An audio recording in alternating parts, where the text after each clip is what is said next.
My name is Jon Royal from the Center for Health and Harmony, the home of four-dimensional healing. And today I want to talk about one of the modalities we practice here, which is called unlimited breath. But first I want to give you a little background because I've talked about it on other videos you can look at and learn more about four-dimensional healing, but briefly I want to recap those. The first level when I talk about four-dimensional healing is physical. And that's because we experience the world in a physical way. We can touch it, we can smell it, feel it, all those sort of things. And that's where we experience most of our disease processes on the physical level. The second level we're talking about is emotions. And emotions are happy, sad, angry, all those sorts of things. The third way we experience the world is mentally. We have thoughts and beliefs. And the fourth way we experience the world is spiritually, how we're connected to the divine as we experience that. So unlimited breath is very effective at working with all four of those levels, and I want to explain that in a little more detail. When I say I do breath work with people, most people look at me and go, I breathe all the time, what are you talking about? Breath work. And they kind of dismiss it, but it's extraordinarily powerful. It's been around for thousands of years, and now with current psychology we've been able to combine some understandings of developmental patterns with the breath work and have a tremendous impact on people's lives. The first way that we're dealing with unlimited breath is understanding that 70% of the toxins in our body are released through the breath. Now that may seem like a large number to you. You think about, well, I sweat and I go to the bathroom.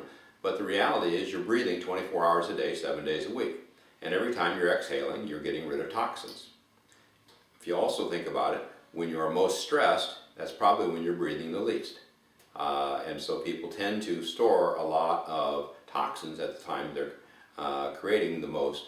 And so one of the things that happens with unlimited breath, we have you lay down on the massage table, you're fully clothed, and I teach you a breathing pattern, and you're going to do that breathing pattern for about an hour. What's going to happen in that breathing pattern is you're going to get a lot more oxygen than you consume.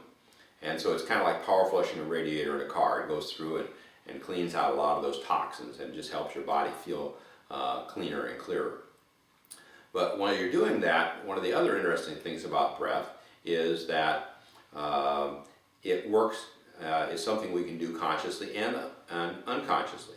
I don't have to remind you to breathe to keep you alive. You're doing that automatically. Your body takes care of that on a subconscious level or unconscious level. But at the same time, I can say, take a deep breath, and you go like that and just do that. So it's very nice in that in working with the breath in this pattern, oftentimes what will happen is you will start connecting into subconscious thought patterns. Now, why is that important? It's important for a couple of reasons.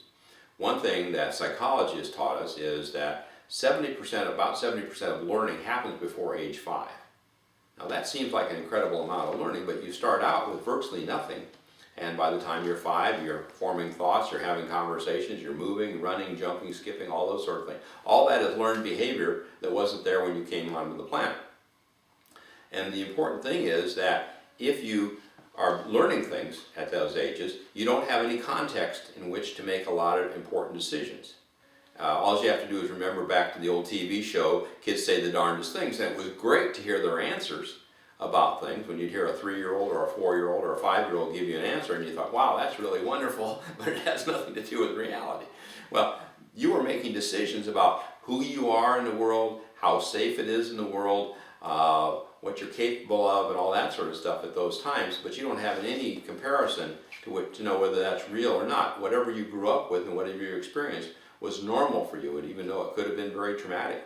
So one of the things that we're doing with unlimited breath is we're getting into the subconscious mind, and another reason that's important is that when you are trying to create the world the way you want it to go, say I want result A, and you keep trying to do that, but you keep getting result B, and you can't go, I can't figure out why I get result B, because I keep saying I want to do result A, and you try harder, and you try harder, and you can't figure out, and it's not because you're stupid, and it's not because you're not committed to it, it's because there is a subconscious pattern which is stronger than the conscious pattern that you're trying to implement. So with unlimited breath, one of the things we can accomplish lots of times is we can catch a subconscious thought pattern. And if we catch that pattern, we can release that pattern and now make conscious choices that are better. The other thing that happens in the process is sometimes we're just going to feel an emotion going through from a trauma that we don't even know what it is. And it's not important to know what it is. It's kind of like taking the garbage out to the curb every week. I don't have to know what's in it, and I remember what's in it. I just want them to haul it off. So you may experience sadness, you may experience anger, you may experience delight, and it's not important what those are necessarily. It's a matter of, do we clean them out and have our system clear so that we consciously are creating what we want to do on that level. The fourth way we connect in terms of unlimited breath is with the area of spirit. Now, in the Eastern traditions, they would teach that chi or prana come in on the breath. In the Western traditions, the Bible says that God breathed life into man. So the first thing that happens when you come out is you start to breathe. The last thing that happens before you leave the planet is you stop breathing. So breath is very much directly connected to spirit. And one of the things that will often happen in this process is you will feel very calm, very centered, very, spiritual is the nicest way I can describe it. It's a very blissful state that happens sometimes when you're doing the breath work. So it's an extraordinarily powerful technique we use for all kinds of things, from traditional health issues when we're looking for what are the causal levels, as well as issues in our lives which aren't creating what we want to create in our life. Thank you for spending this time with me.